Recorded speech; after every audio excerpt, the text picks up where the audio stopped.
алдағы үлкен саяси науқан күтіп тұр. Бұл келесі сайлауда бір мандаттық депутаттардың сайлауы болмайды, партиялық тізім. Сіз енді келесі сайлауда өзіңізді депутат қатарынан көресіз бе? Мен өзімнің ұстанымымда кеш баса таңды күтпеу, таң атса кешті күтпе деген ұстанымым бар. Яғни сол 28 жылға, 29 жылға кім жетеді, кім жетпейді, мен оны нақты айта алмаймын. Егер сол жерге аман-есен жететін болсақ, сол кезде бір шешім болады деп ойлаймын. Сіз жалпы партияда барсыз ба? Мен партияда емеспін, жеке бір мандатты сайлау көруден түстім. Енді осыдан кейін партияға кіру ойыңыз бар ма?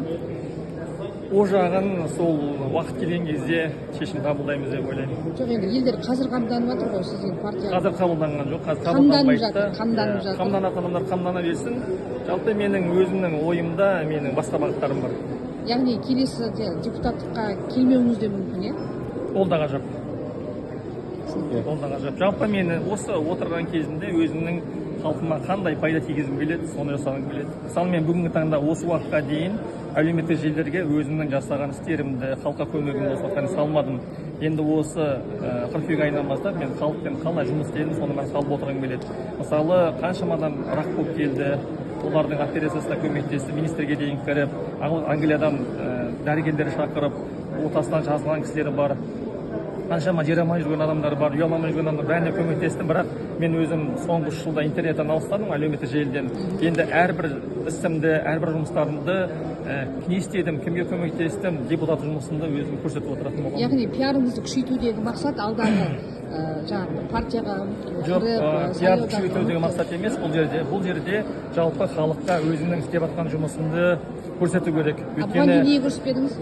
Бұған дейін мен өзім 3 жылға таяу депутаттықтан 1 жыл бұрын, депутат болғаннан кейін 2 жыл мен жалпы әлеуметтік желіде өте қатты белсенді болмадым. Әйтпесе бұрын мысалы спортшылардың арасында ең бірінші менде миллион подписчик болды. Елдің бәрі мені ерекше қарайтын. Сондықтан өзім кішкене алыстадым. Әдейі алыстағым келді. Өйткені басқалай білімді жетілдіріп, басқаша кіргім келді. Содан депутаттық келді. Депутаттық келгеннен кейін 2 жылға дейін мен жаңағы өзіңіз айтқандай қатты белсенді болмадым. Дәл қазір депутаттық мандатыңызға сай жұмыс істеп жатырмын деп ойлайсыз ба? Не?